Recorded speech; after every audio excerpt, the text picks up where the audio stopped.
Pledge. I commit to be vigilant and bear in mind at all times the risk to myself and my colleagues from COVID-19. I promise to take all necessary precautions that prevent the spread of this deadly virus.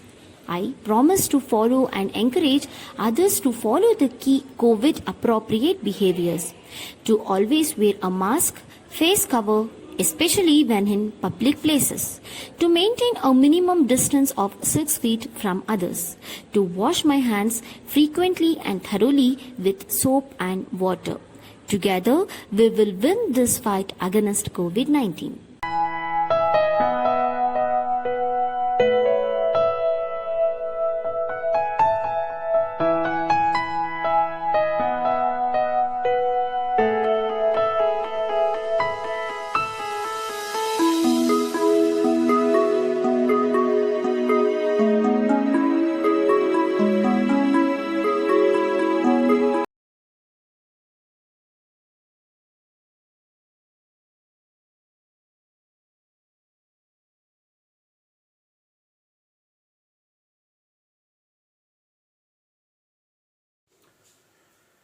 Good morning, students. So, as you all know, last class we studied about the new lesson, that is traders to the rulers. So, in that concept, we started talking about the British power in Bengal. So, how the British people started taking Bengal under their control. So, last class we talked about the introduction to the lesson, and as well as we talked about the two companies, that is English East India Company, who they are, from where they have come, so how they became traders in India, later on how they started thinking of turning into rulers in India, we talked. Then also we talked about the French East India Company, so from where they had come, where they had settled, and what was the relationship between the English East India Company and the French East India Company. So all those things we had discussed.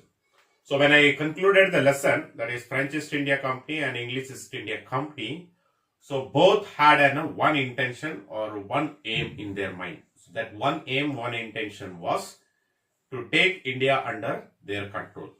Okay, to have a political domination of India either by English East India Company or either the French East India Company. For that purpose, there is a small rivalry or a clash between the English East India Company and French East India Company. So that clash we call it as an Anglo-French rivalries. Okay, yeah, the word Anglo indicates English East India Company, French rivalries, French East India Company. So what is this Anglo-French rivalry? If you see, so in India, okay, so in India, 18th century, two major European powers, that was French and the British. Okay, the French, the British and the French. So between them there is a rivalry which is called as an Anglo-French rivalry. Okay, and second point, if you see, why this Anglo-French rivalry took place? What is the main aim of this? So the main aim of this is to establish trade monopoly in India. Monopoly means here single person settlement and to have a trade. Okay, one person should stay in India and they should carry out the trade in India. To establish that trade monopoly in India, both the French and the British East India Company, equally they started fighting each other. Okay, that is the second point. Then instance competition in the trade led to a war. Okay, the main competition between these two was, okay, the competition between the two was that is trade. So that competition itself in the 18th century led to the war between the French East India Company and English East India Company. Okay, the commercial rivalry between the British and the French existed in India. Okay, the French and the commercial rivalry between the British and the French that existed in India. Okay, finally in the 18th century, the fights they started. Okay, so here you can see the unstable position condition. in the country. Your unstable position in the country means India was not under the proper kings, it was not there.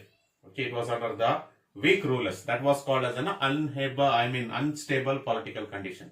So our political condition was very weak in India. So that led 3 wars. Okay, that led the 3 wars in India to establish supremacy. Okay, these 3 wars was the 3 wars in India to establish supremacy between whom? Between the French East India Company and the English East India Company. Between these 2 groups, the 3 wars were fought in the India to establish a supremacy. Supremacy means nothing but monopoly or a political domination. So that was referred as an 3 Carnatic wars. First Carnatic war, second Carnatic war and third Carnatic wars, which was fought under Coromandel coast. So that is the reason it's called as Carnatic wars. Okay, Carnatic, it's nothing but Coromandel coast. So that region, the 3 wars were fought between the French East India Company and English East India Company. So that war is nothing but Carnatic wars. Okay, so that is supremacy over India, political domination or a monopoly trade in India. For that purpose, the 3 wars were fought. First Carnatic war, second Carnatic war and third Carnatic war. Okay, with the support of different Indian rulers, all these 3 Carnatic wars were fought. But we are not going to study about all 3 Carnatic wars. Okay, so the 3 Carnatic wars, when it was fought, the outcome of 3 Carnatic war. Okay, finally, in the 3 Carnatic wars, so one from, European power was thrown out of our country. Okay, so you can see here, British established their political influence in India. After 3 Carnatic wars, so British people, political domination or a political authority started to take place in India. Okay, so that made, or such situation made, or that created British East India Company to establish their political influence, and French East India Company was, at the end of the third Carnatic war, the French East India Company was thrown out of the India. Okay, so as the intention, the trade monopoly in India established by a British East India Company. Okay, that's the one thing so which we are having. So after winning the Anglo-French rivalry wars, so British political influence started existing in India. Okay, their political domination, they started controlling in India. Okay, so in order to control India, so they selected a place. That place was Bengal. For the proper settlement of the British people, they selected a place of Bengal. So that is the reason the British power in Bengal. So how they started. Okay, so why they selected this particular Bengal as a place for their settlement and to have political influence there and from there to rule. You can see here the reasons I have given it here. The first and foremost reason was the Bengal was a most fertile province in India. One of the best state, one of the best province in India, which is very good for the fertile, for the cultivation of crops. Okay, so that is the reason British people selected this Bengal. Okay, and second one is, it is known as, the title is even today it is known as Paradise of the Earth. Okay, since it's a fertile province and it is having all various types of facilities available here, so it is called as a Paradise of Earth. So that is the reason, so they selected the Bengal. Okay, and the province of Bengal attracted many traders. Okay, the Bengal was a trading province to many foreign the traders. Especially here H stands for Holland, F stands for French East India Company, E stands for England. French and England. Holland, French and England. Okay, so that's how they attracted Bengal. Then Bengal became a profitable base for the trade and commerce. Okay, so British people thought Bengal is a base foundation for their profitable trade and commerce. Bengal will be the base for their political influence and base for their economy in India. So that is the reason. So they selected this particular place. Okay, so keeping these reasons, the rise of British power in Bengal started to take place. Okay, and next you can see here, the largest European settlement was British settlement at Calcutta. Okay, the largest European settlement was in the foreign powers. In that, British settlement is the one of the largest settlement in Calcutta.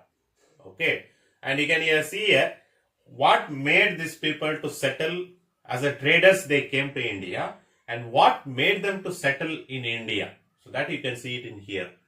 Okay, grant of duty-free trade in India by a Mughal emperor. Farooq Kaisar.